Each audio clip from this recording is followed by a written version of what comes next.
safety of the Prime Minister from, well, there's been various rumours going around. It was suggested on the stage of the anti-government protesters that she was going to be heading off on a flight to South Africa. That has been roundly quashed by all those around her who say she's here in Bangkok monitoring the situation. As you mentioned in your introduction there, tear gas has been fired at 2 locations in Bangkok, outside the Metropolitan Police headquarters and also at Government House.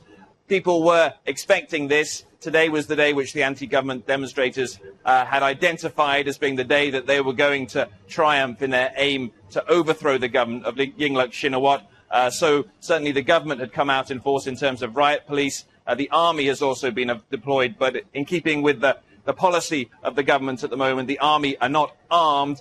They are simply present at a number of the locations which have been identified by the demonstrators. Reuters is reporting, I don't know if you can confirm this or not, Jonah, that the anti-government protesters have broken into the compound of the police sports club where the Prime Minister is supposed to have been, and a Thai aide to Yingluck Shinawatra has said that she has been safely moved to an undisclosed location during these protests. So her safety makes this all the more dangerous, because in trying to keep her safe, the police still have to not pull the trigger, because that might be tempting if they think that the Prime Minister is in danger.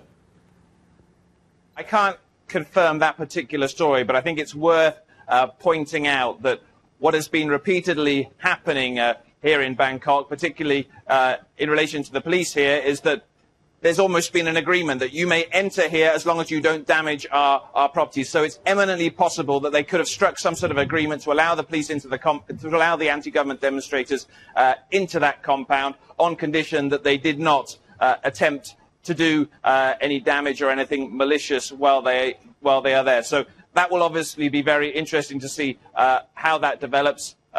Yingluck, obviously a target for many of these demonstrators. People here who are taking part in the protest hate the fact that the sister of Thaksin Shinawatra is currently ruling the government here.